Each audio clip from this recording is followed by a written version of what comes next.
की सलामती और इत्मीनान आप सब पर होता रहे। आज हम सबको बड़ी बरकत मिली सिताइश और प्रस्तिश के वसीले से।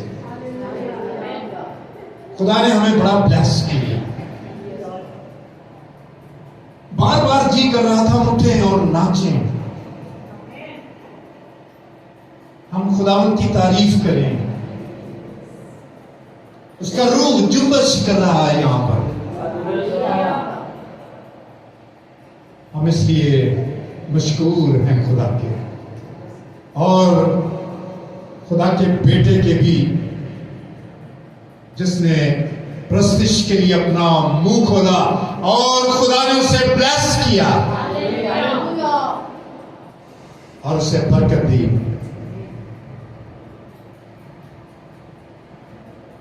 आज जो बात खुदा के कलाम में से हम करने को हैं वो मसीह के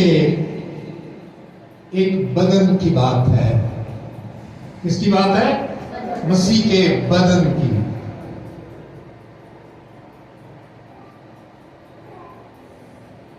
खुदा रूह है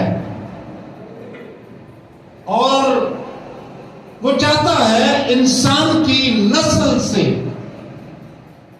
एक ऐसा कबीला, एक ऐसी लड़ी तैयार करे जो रूहानी हो,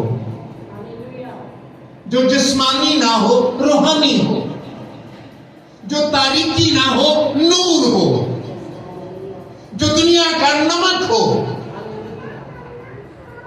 ये खुदा का मंसूबा, खुदा का मंसूबा। और खुदा अपने मंसूबों को पूरा करने की कुदरत रखता है।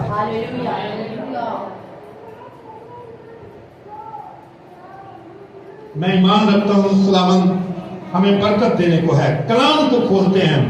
आज दो बातें आपके सामने रखने को हूं। पहली बात इफ्सियों के खत से, उसके 5वें बाब से, और दूसरी बात पैदाइश की किताब उसके 2 बाब से। और ये ऐसे है जैसे पौलुस ने ये बात सिर्फ और सिर्फ पैदाइश 2 बाब के हवाले को समझाने के लिए लिखी। निकालिए मेरे साथ इफ्सियों का खत, पौलुस रसूल का खत इफिसस की कलीसिया के नाम, 5वां बाब और उसकी 25वीं और 26वीं आयत हम पढ़ेंगे। कलामी खुदा में इस तरह लिखा है, ऐ शोहरों अपनी बीवियों से मोहब्बत रखो जैसे मसीह ने भी कलीसिया से मोहब्बत करके अपने आप को उसके वास्ते मौत के हवाले कर दिया। अब बात शुरू हो रही है जिस पर हमें आज गौर करना है। अब बात शुरू हो रही है 26वीं आयत, गौर कीजिए, ताकि उसको कलाम के साथ पानी से गुस्ल देकर और साफ करके मुकद्दस बनाए। अभी जारी है बात, 27वीं आयत, और एक ऐसी जलाल वाली कलीसिया बनाकर अपने पास हाजिर करे जिसके बदन में दाग या झुर्री या कोई और ऐसी चीज ना हो, बल्कि पाक और बेऐब हो। हम मसीह के बदन की बात करने लगे। अब चलिए पौलुस क्या समझाना चाह रहे हैं, मेरे साथ निकालिए पैदाइश की किताब उसका 2 बाब।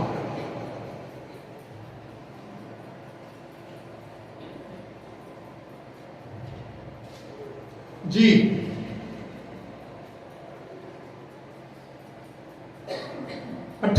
आयत से हम पढ़ेंगे, दूसरे बाब की।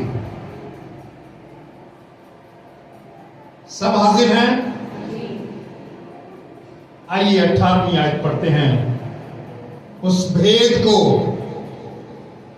जो खुदा ने अपने बंदा पौलुस के जरिए से खोला और आज हम पर भी वो खोल रहा है। हालेलुया। जी सुनिए, और खुदावंद खुदा ने कहा आदम का अकेला रहना अच्छा नहीं, मैं उसके लिए एक मददगार उसकी मानद बनाऊंगा। क्या करूंगा? मैं एक मददगार उसकी मानद बनाऊंगा। जी अब 21वीं आयत निकालिए। और खुदा ने आदम पर, 21वीं आयत, खुदा ने आदम पर गहरी नींद भेजी और वो सो गया। और उसने उसकी पसलियों में से एक को निकाल लिया और उसकी जगह गोश्त भर दिया। और खुदा उस पसली से जो उसने आदम में से निकाली थी एक औरत बनाकर उसे आदम के पास लाया। और आदम ने कहा, ये तो अब मेरी हड्डियों में से हड्डी, ये तो अब मेरी हड्डियों में से हड्डी और मेरे गोश्त में से गोश्त है। भेद समझ रहे हैं आप? इसलिए वो नारी कहलाएगी क्योंकि वो नर में से निकाली गई। इस वास्ते मर्द अपने माँ बाप को छोड़ेगा और अपनी बीवी से मिला रहेगा और वो एक तन होंगे। पाक कलाम के पढ़े और सुने जाने पर खुदा की बरकत और खुदा सालूस की तमजीद हो। आमीन। खुदा सालूस की तमजीद हो। आमीन। मसीह के बदन की बात कर रहे हैं और यहां पर मुकद्दस पौलुस रसूल जो बात हमें बताना चाह रहे हैं, सिखाना चाह रहे हैं, जो बात आज हम तक पहुंच रही है, वो एक भेद है जो पौलुस के वसीले से खुला। और पौलुस क्या कहते हैं? वो दूसरे बाब में, पैदाइश के दूसरे बाब में इस हवाले से हमें बताना चाहते हैं हम मसीह के साथ किस तरह एक बदन है। कैसे हम मसीह के साथ एक बदन है? भूलिएगा ना इन बातों को, इन बातों को, इन भेदों को गौर कीजिए और इस वक्त अपने जहन, दिल, दिमाग को हाजिर रखिए, खोल लीजिए और कलाम को ले लीजिए। आप मसीह का बदन हैं, लेकिन कैसे हैं? किस तरह उसने बदन बनाया है? जो मिसाल हमें दी है हम वहां पर पहले जाते हैं। वो मिसाल पुराने अहदनामे में से है। आदम अकेला है और खुदा ने आदम को देखा और आदम अकेला है और खुदा ने आदम के बारे में कहा इसका अकेला रहना अच्छा नहीं, इसका अकेला रहना अच्छा नहीं। और फिर खुदा ने उसके लिए एक मददगार बनाए। और क्या किया खुदा ने? कैसे बनाई? कैसे बनाई? हमने कलाम में से पढ़ा। ये किसी इंसान का कोई इसमें अमल दखल नहीं, ना किसी का नजरिया है, ना अरस्तु का और ना किसी थियोलॉजियन का।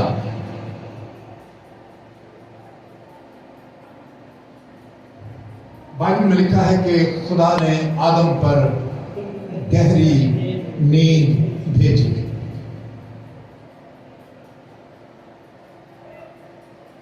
और जब वो गहरी नींद में चला गया, जब वो गहरी नींद में चला गया,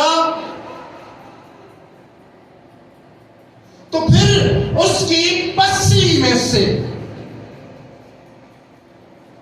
उसकी पसली में से एक को निकाल लिया।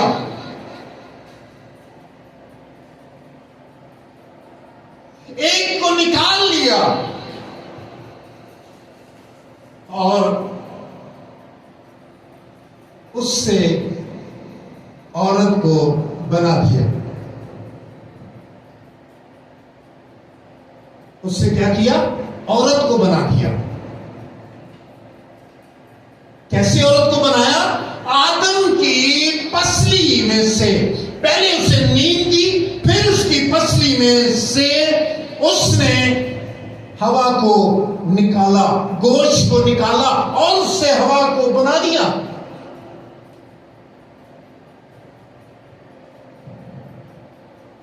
और आदम ने उठकर कहा, ये तो क्या है?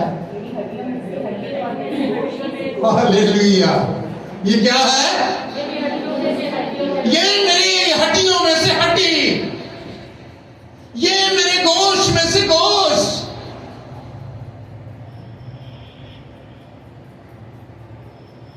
अब मैं तेरे बगैर नहीं रह सकता। अब मैं तेरे बगैर नहीं रह सकता। ये है वो भेद जो खुदावंद यीशु मसीह के वसीले से मुकद्दस पौलुस हम पर जाहिर करता है। किस तरह कलीसिया का वजूद हुआ, किस तरह कलीसिया बनी। यीशु के मौत के वसीले से वो मरा और जब उसकी मौत वाक़ई हुई, यानी जब वो सो गया, उसके मर जाने के वसीले से, उसके जान देने के वसीले से खुदा ने उसे उस रास्ते में से जाने दिया ताकि उसमें से एक ऐसी दुल्हन को पैदा करे जिसमें ना झुर्री हो, ना दाग हो। हालेलुया!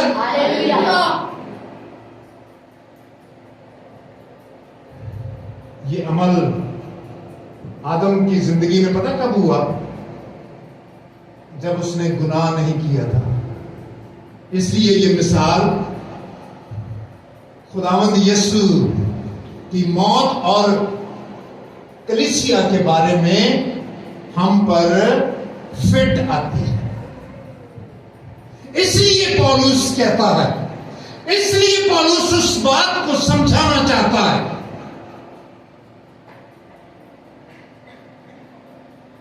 उसने मसीह को, कफारा एक काम है, कफारा एक मकसद है, लेकिन उसमें से उसने अपनी जमात कलीसिया, अपना बदन, अब ये जो बदन है, अब ये जो कलीसिया है, क्या है? मसीह का बदन है। हालेलुया! उसकी हड्डी में से हड्डी, उसके गोश्त में से गोश्त। उसने कहा, ये लो मेरा बदन, है ना? ये लो मेरा खून। फिर हकीकत ये तुम्हारे पीने के लिए है। और वो इस भेद को अपने बंदा के वसीला से हम तक पहुंचाता है। हम अब इस तौर पर तैयार किए गए हैं, इस तौर पर बनाए गए हैं, इस तौर पर पैदा किए गए हैं ताकि हम रूहानी हो। वो आदम जो था वो जिस्मानी था, दूसरा आदम रूहानी है। और उसके अंदर से जो कलीसिया पैदा हुई है, जो उसकी दुल्हन है, वो क्या है वो? कोई दाग नहीं, कोई झुर्री नहीं।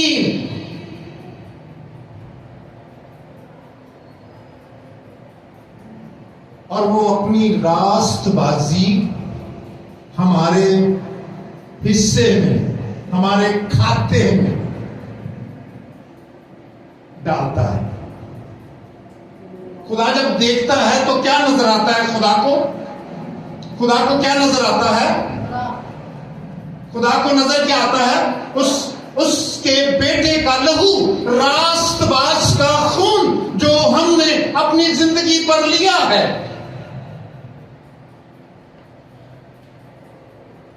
क्योंकि अब ये जो खून है ये उसका गोश्त है, ये उसका खून है, ये कलीसिया उसका बदन है, इस तौर पर बनती है। ये हमारी रास्तबाजी के वसीले से नहीं बनती, बल्कि वो इस तरह पाक होती है क्योंकि वो मसीह में से, उससे पहले कलीसिया का वजूद नहीं। जब मसीह मरा, जब मसीह मुआ, उसके बाद कलीसिया का जन्म हुआ। कलीसिया उसके बाद पैदा हुई, जिसे वो अपनी दुल्हन कहता है। वो दुल्हन जो उसका इंतजार करती है। पौलुस इस 5वें बाब में बार बार समझाने की कोशिश करता है, तुम मोहब्बत में कायम रहो, तुम हर तरह की बदी से भागो, तुम खुदावन में बढ़ते चले जाओ, तुम पाप किए गए हो, नाराजगी में फिर ना लौटो। हम खुदावन की शुक्रगुजारी क्यों ना करें? क्योंकि अब उसने यूहन्ना की इंजील में एक आयत है, और वो किस तरह पैदा हुए? खुदा से पैदा हुए, ना जिस्म की ख्वाहिश से, ना इंसान के इरादे से, बल्कि कैसे पैदा हुए? खुदा से पैदा हुए।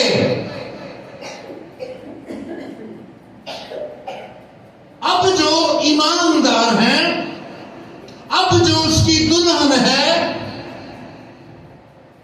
वो इसलिए गालिब है, वो इसलिए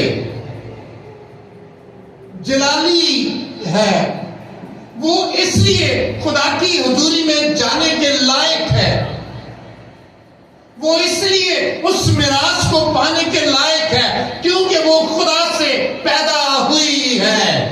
हालेलुया, हालेलुया। कैसे पैदा हुई है? खुदा से पैदा हुई है। ये उसका इरादा है, ये उसका मकसद है, क्योंकि वो चाहता है ऐसी नस्ल पैदा करना जो रूहानी हो, जो जलाली हो, जो खुदा की हजूरी में जाने के लायक हो, जो उसकी बादशाही में मिराज पाने के लायक हो।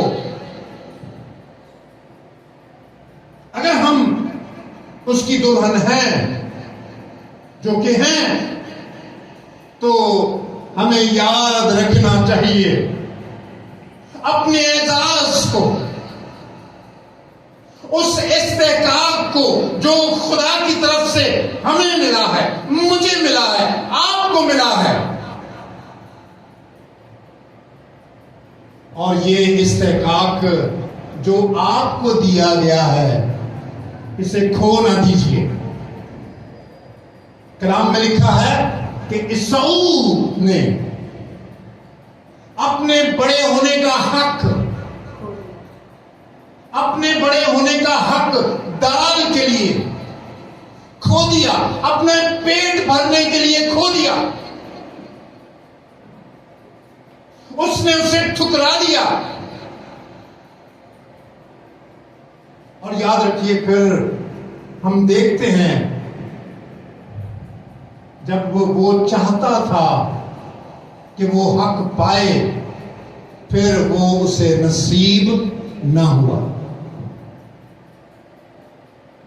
और उसकी मां ने याकूब को तैयार किया ब्लेसिंग और बरकत लेने के लिए, क्योंकि वो उसे ठोकर मार चुका था।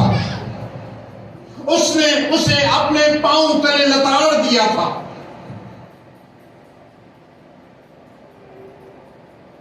और फिर भी वो भागा शिकार करने के लिए, ताकि अपने बाप के सामने रखे और उससे बरकत ले सके जो उसके लिए नहीं थी।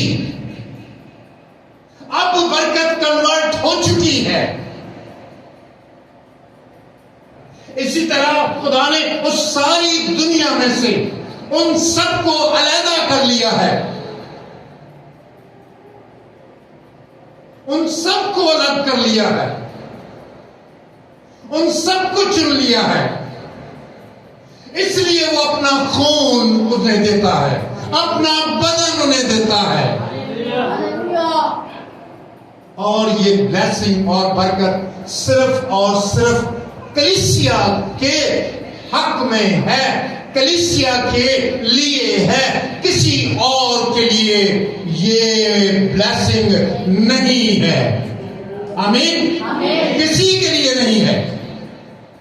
और इस बात के लिए बाकायदा तौर पर एक लाइन खींच दी गई है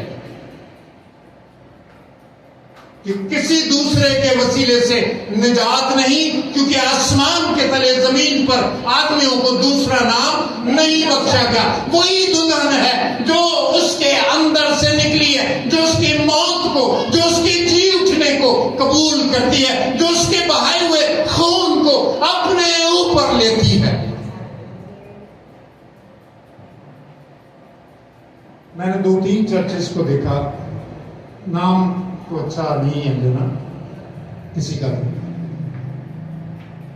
तो वो पाकशा भी नहीं करते, कभी इस रस्म को नहीं। क्या अब तक और क्या वो आइंदा भी इस भेद से मुनकर रहेंगे?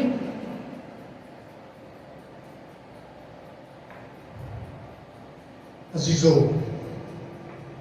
ये खुदा की प्लानिंग है और खुदा ने अब उसका बेटा इकलौता नहीं, ठीक है, टर्म याद रखिएगा, अब उसका बेटा इकलौता नहीं। इकलौता क्या होता है? हाँ, जो एक ही होता है, इकलौता। अब वो क्या है? अब वो पहलौठा है। क्या है? पहले इकलौता था, अब क्या है? पहलौठा है। सब में पहलौठा, बाकी सब शामिल है उसकी विरासत में, उसकी जिंदगी में, उसके निजात के काम में, रास्तबाजी में सब शामिल है। आप सब शामिल है जितने उस पर ईमान लाए हैं। अब जो मसीह यीशु में है उस पर सजा का हुक्म नहीं। हालेलुया। खुदावंद आप सबको बरकत दे।